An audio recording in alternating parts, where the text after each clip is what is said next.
Assalamualaikum warahmatullahi wabarakatuh. Waalaikumsalam. Kami dari kelompok PT Jaya akan mempresentasikan tugas mengenai cyber security. Sebelumnya, perkenalkan nama saya Ferdiansyah Jiwandana. Saya Muhammad Abdurrahman Haji Wijoyo. Saya Noval Zaidan Dewandra. Saya Muhammad Rifki Ramadhani. Saya siapa? Saya Rehna Hussein Utama. Ya.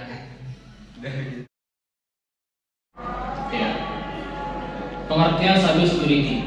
Cyber security menurut bahasa berasal dari dua kata, yaitu cyber yang berarti dunia maya internet dan security yang berarti keamanan. Sedangkan secara istilah cyber security adalah segala bentuk perlindungan terhadap sistem yang terhubung ke internet. Ini bertujuan untuk melindungi sistem dari berbagai ancaman serangan cyber atau akses ilegal. Upaya perlindungan ini dilakukan pada perangkat komputasi, aplikasi, layanan, dan informasi yang dikirimkan serta disimpan di lingkungan cyber. Jenis-jenis cyber security. Yang pertama, cloud security. Jenis keamanan cyber satu ini mengacu pada upaya untuk melindungi data yang tersimpan di cloud. Beberapa hal yang dilibatkan dalam pelindungan ini adalah teknologi, kebijakan kontrol, dan layanan yang mendukung keamanan cloud. Cloud security adalah salah satu aspek penting dalam memastikan keamanan data. Beberapa ancaman bagi cloud security diantaranya pencurian data, penyalahgunaan data, dan pembajakan lalu lintas layanan. Nomor 2 dari jenis cyber security adalah network security atau keamanan jaringan dalam bahasa Indonesia. Merupakan upaya perlindungan jaringan internal dengan meningkatkan keamanan jaringan. Network security sangat penting bagi perusahaan yang menggunakan sistem jaringan untuk setiap aktivitasnya. Tindakan perlindungan ini dapat melindungi aset perusahaan dari ancaman cybercrime dan juga dapat mengelola lalu lintas jaringan agar lebih efisien. Salah satu contoh network security adalah penggunaan antivirus dan firewall guna mendeteksi ancaman yang berasal dari malware. Application security. Application security adalah jenis keamanan cyber yang digunakan untuk meningkatkan keamanan aplikasi dari berbagai ancaman. Aplikasi dapat diakses dari berbagai jaringan yang memungkinkan adanya serangan cyber. Hal ini menjadikan aplikasi rentan terhadap ancaman cyber sehingga perlu menerapkan application security. Beberapa cara yang dapat memastikan bahwa proses keamanan bekerja dengan baik adalah prosedur autentikasi, otorisasi, enkripsi, login, dan uji keamanan aplikasi.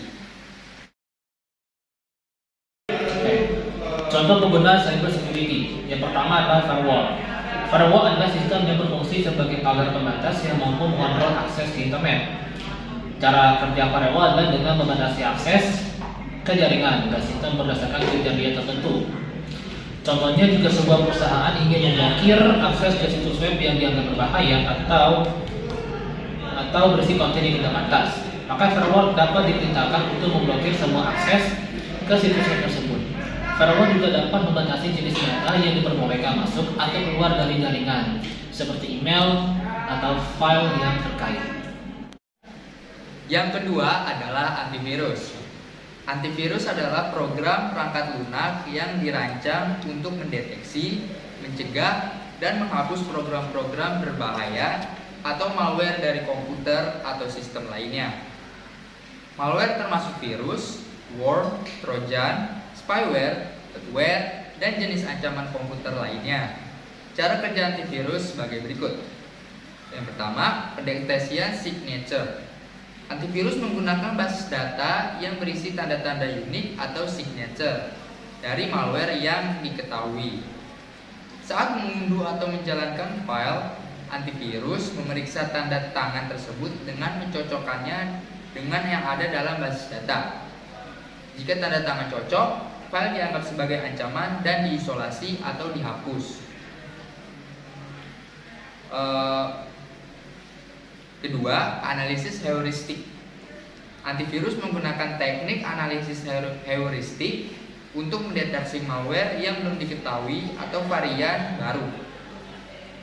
Ini melibatkan analisis perilaku dan karakteristik file untuk mengidentifikasi pola yang mencurigakan. Jika sebuah file memiliki perilaku yang mirip dengan malware, antivirus dapat menganggapnya sebagai ancaman potensial. Yang ketiga, pendeteksian berbasis perilaku. Beberapa antivirus menggunakan analisis perilaku untuk memantau aktivitas sistem dan mendeteksi perilaku yang tidak biasa atau mencurigakan. Misalnya, jika sebuah program mencoba mengakses banyak file atau mengubah peraturan sistem tanpa izin, antivirus dapat menganggapnya sebagai ancaman. Yang keempat, teknologi cloud. Beberapa antivirus menggunakan teknologi cloud untuk memperbarui secara cepat basis data, tanda tangan, dan mendapatkan informasi tentang ancaman terbaru. Ini memungkinkan antivirus untuk tetap efektif melawan malware yang mungkin muncul setelah instalasi perangkat lunak antivirus. Yang kelima, pemindaian berkala. Antivirus seringkali melakukan pemindaian rutin pada sistem untuk memeriksa dan membersihkan file-file yang dapat menjadi sarang potensial untuk malware. Contoh antivirus yang umum digunakan meliputi Norton, McAfee, Kaspersky, Avast, dan lain-lain. Enkripsi adalah proses mengamankan data dengan cara mengonversi data yang bisa dibaca menjadi data yang tidak bisa dibaca dan sulit dipahami. Ini bertujuan untuk mencegah pihak yang tidak bertanggung jawab untuk membaca data yang dibagian atau dibuat. Proses enkripsi yaitu data dari pengiriman yang akan dienkripsi terlebih dahulu menjadi ciphertext untuk menjaga informasi di dalamnya. Kemudian, algoritma atau kunci yang dimiliki penerima pesan yang akan memverifikasi bahwa isinya tetap tidak berubah. Setelah memastikan bahwa pesan yang dikirim sesuai, inisiatif non-penolakan menerima aktivitas yang menjadi antara pengirim dan penerima pesan.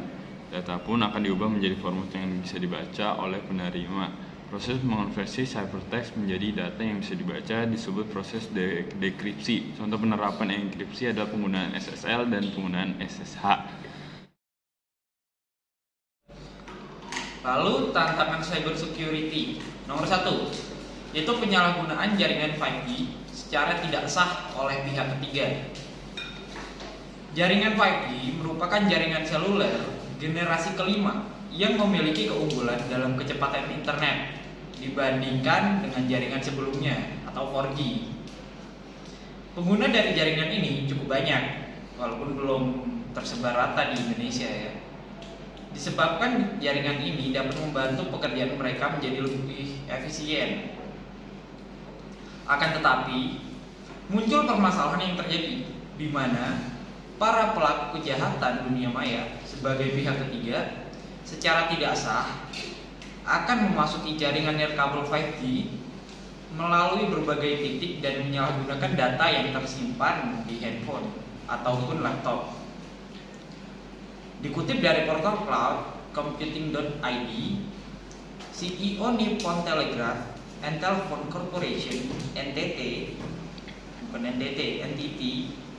mengemukakan jaringan 5G di Indonesia memiliki kerentanan serta tidak terlepas dari ancaman keamanan cyber atau cyber security. Bila terjadi kebocoran data, maka sejumlah data sensitif seperti telepon, chat, dan lain-lain bisa diambil oleh orang yang tidak bertanggung jawab dan dijual. Oleh karenanya, perusahaan dihimbau untuk bisa lebih memilah data-data yang sekiranya tidak penting untuk kemudian disortir melalui sistem, sehingga semua data dapat disimpan dengan baik dan ancaman serangan cyber bisa dikurangi atau diminimalisir. Peningkatan malware seluler. Malware merupakan sebuah perangkat lunak software berbahaya yang sengaja digunakan untuk menyebabkan kerusakan pada komputer, sistem, dan jaringan. Malware biasa membahayakan penggunanya melalui virus, spyware, dan sebagainya. Malware khusus seluler dirancang untuk menyerang beragam fitur smartphone dan tablet. Terlebih lagi di era pandemi saat ini, di masa sistem komunikasi dan data bisa diakses seluler atau asalkan terkoneksi internet. Malware seluler bisa mencuri data tersebut dan bisa berimbas kepada perusahaan tempat pengguna bekerja. AI salah satu sistem mengontrol cyber security artificial intelligence atau kecerdasan buatan dapat membantu meminimalisir cyber attack. AI bisa mendeteksi ancaman dan menemukan korelasinya dengan potensi risiko yang cepat. Selain itu, bila mewajibkan pengguna untuk mendaftar dengan menginput data pribadi, AI adalah pilihan yang tepat sebagai lapisan keamanan back-end. Yang keempat, meningkatnya popularitas perangkat IoT. Penggunaan perangkat Internet of Things sedang menjadi tren saat ini. Namun dengan popularitasnya yang semakin meningkat, sejalan pula dengan kegiatan siber yang meningkat pula. Para peretas tidak akan segan menghancurkan lalu lintas internet. Bila produsen IoT gagal untuk mengamankan perangkat mereka, maka konsumen akan mulai ragu-ragu untuk membeli produk mereka akibat ketakutan dan tidak adanya perlindungan sistem atau cyber security. 5. Ransomware menargetkan para pelaku bisnis. Ransomware terdiri dari dua kata, yaitu ransom yang berarti tebusan dan malware, di mana jenis perangkat ini dirancang untuk menghalangi akses pengguna komputer atau data hingga tebusan dibayar. Serangan ransomware secara langsung atau tidak langsung akan menargetkan para pelaku usaha kecil maupun menengah, di mana para pelaku akan mengirimkan malware atau virus lain ke ponsel atau jaringan seluler yang digunakan saat ini. Virus tersebut akan menginfeksi ponsel maupun komputer yang terhubung dengan jaringan seluler yang sama. Kemudian, semua data atau informasi pribadi akan diakses oleh pelaku. Mereka akan mengancam dan meminta uang tebusan nantinya kepada para pengguna. Lalu tantangan cyber security yang keenam yaitu serangan phishing dan spear phishing. Phishing merupakan teknik pencurian bertujuan. Phishing merupakan teknik pencurian yang bertujuan untuk memperoleh data informasi pribadi dengan tujuan menguras harta korbannya, siapapun itu. Informasi yang didapatkan bisa melalui media sosial, email, nomor telepon, IP, dan banyak lagi. Lalu, spear phishing adalah subbagian dari phishing dan merupakan versi yang lebih canggih, di mana penipu mengirim email berbahaya ke korban. Setelah itu, para korban dianalisis dengan baik oleh pelaku berdasarkan kekuatan mental dan emosional. Munculnya hacktivisme. Hacktivisme merupakan perpaduan antara hacker dan aktivis. Secara umum, para hacktivisme bertujuan membobol komputer seseorang dan mencuri informasi seperti agenda, politik, atau sosial.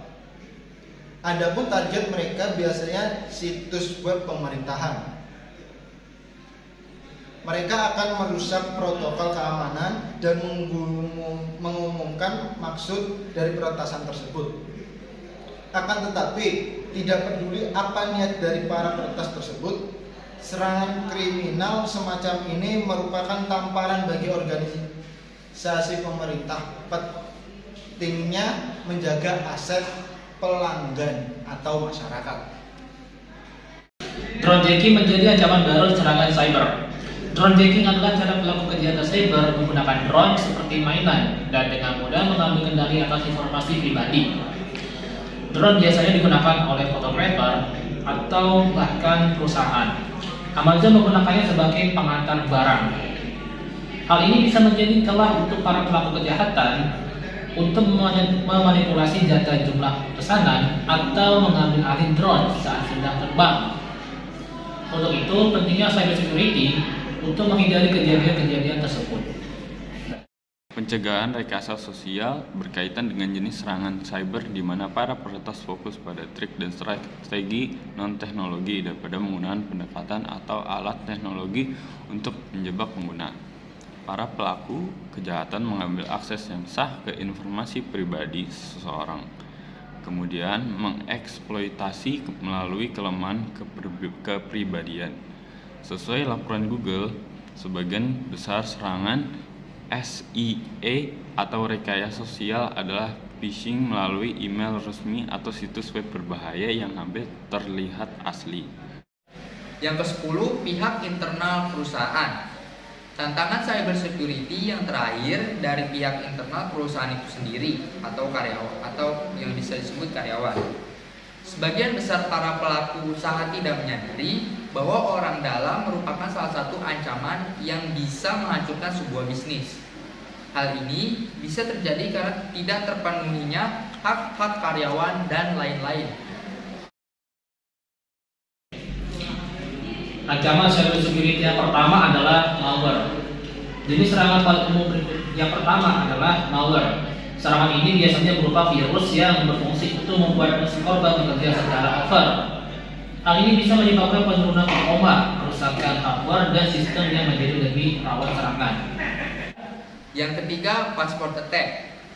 Ancaman cybercrime selanjutnya adalah serangan password, yaitu penyerang akan berusaha menebak atau mendapatkan password korban.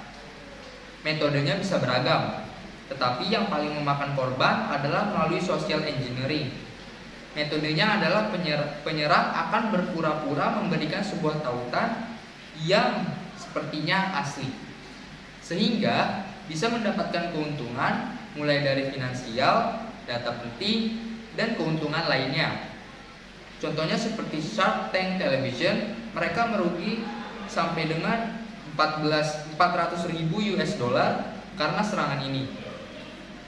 Ransomware. Serangan selanjutnya adalah ransomware. Serangan ini adalah sebuah upaya untuk memblokir atau mencegah akses terhadap suatu hal tertentu.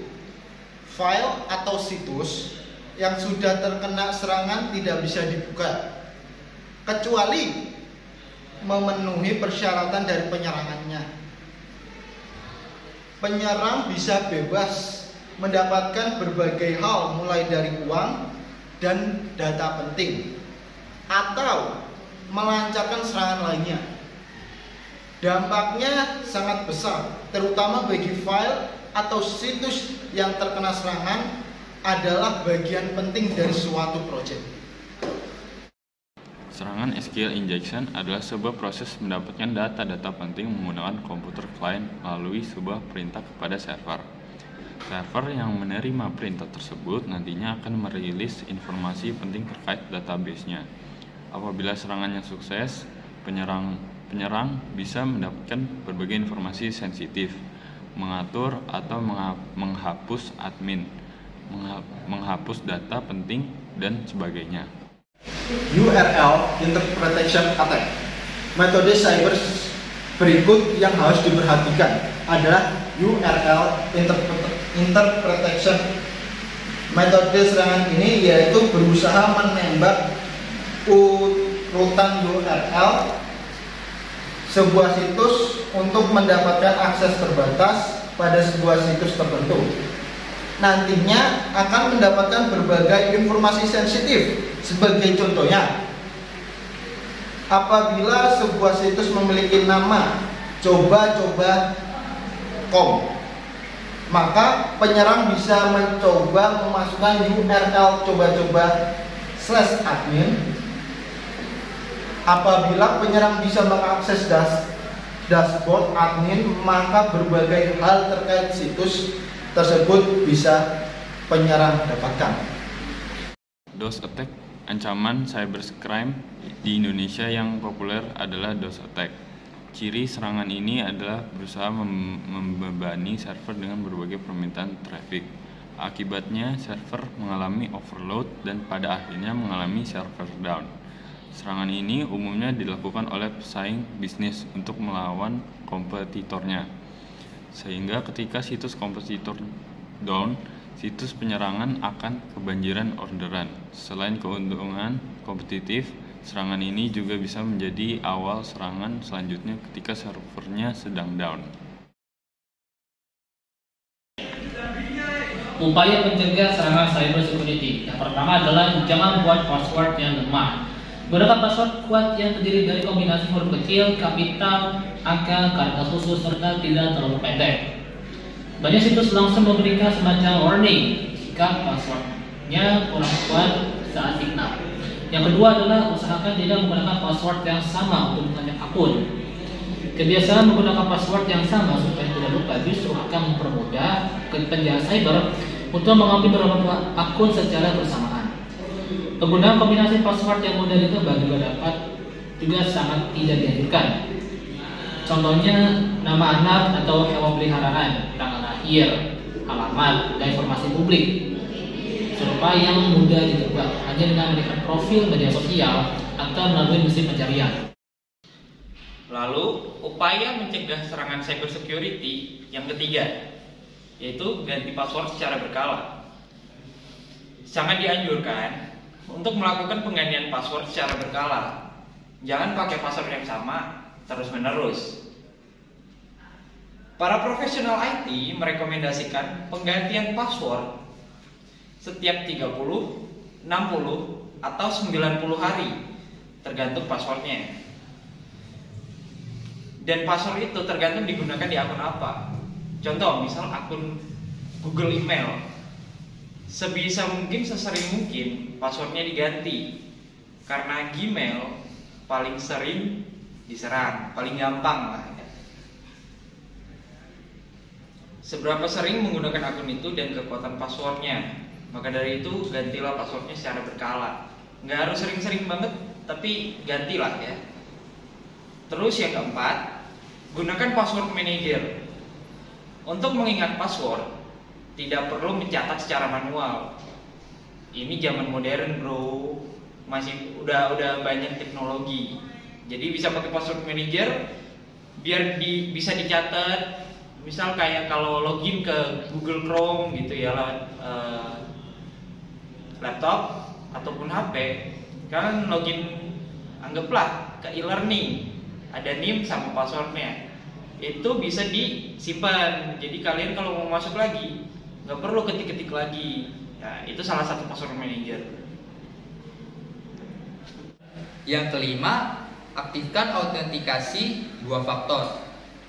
Kini banyak sistem dan sosial media menyediakan fitur 2FA, yakni mengaktifkan autentikasi 2 faktor melalui verifikasi SMS. Namun, jangan pernah memberikan PIN atau kode one time password yang dikirim ke nomor ponsel kepada orang lain siapapun dia. Yang keenam, jangan download software atau aplikasi dari sumber tidak terpercaya. Dari sisi perawatan para perangkat gadget, hindari mengunduh software atau aplikasi bajakan ataupun membuka dokumen dari sumber yang tidak terjamin keamanannya. 7.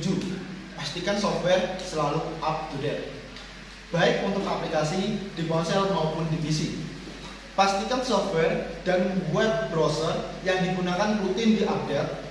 Pembaruan perangkat lunak nggak hanya menyediakan fitur baru yang akan memberikan pengalaman lebih menyenangkan, tapi juga tingkat keamanan yang lebih baik.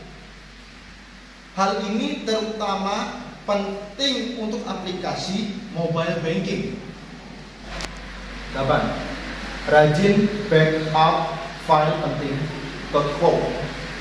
Yang tak kalah penting, backup file dari ponsel ke penyimpanan digital atau cloud secara berkala. Pencadaran ini penting dilakukan untuk menghindari kehilangan data karena berbagai sebab. Semisalnya kerusakan sistem, infeksi malware, kerusakan atau kegagalan hard drive, dan lain-lain. Jika sering lupa, aktifkan saja fitur pencadangan otomatis di ponsel atau PC Anda. Terima kasih. 9. Pasang software antivirus dan anti-malware yang bereputasi antivirus, memberi perlindungan proaktif karena dapat mendeteksi dan mengingatkan jenis virus sehingga dapat mencegah di masa mendatang. Perangkat antivirus memungkinkan men-scan, mendeteksi, dan menghapus file mencurigakan, termasuk melindungi komputer dan data dari cybercrime. Yang tidak kalah penting, pastikan antivirus selalu diupdate untuk mendapatkan proteksi terbaik. 10. Jangan pernah membuka attachment dan tautan di email spam lampiran. Dan tautan dari email spam merupakan cara klasik yang digunakan pelaku cybercrime untuk menyerang penerima. Lampiran ini sudah disisipi malware sehingga sangat tidak aman dibuka. Jika menemukan email dari alamat tidak dikenal dengan atau tanpa lampiran, abaikan saja. Dan yang terakhir adalah jangan pernah memberikan informasi pribadi. Ini merupakan salah satu peraturan penting dalam melindungi data pribadi. Saat ada pihak menghubungi via telepon atau email dan mengaku dari bank, pastikan orang itu memang berasal dari bank yang dimaksud. Ini bisa memintanya menelpon kembali sementara mencari nomor telepon pihak tersebut, kalau pakai nomor kantor atau nama si telepon. Jika masih tidak yakin juga, lebih baik blok saja nomornya.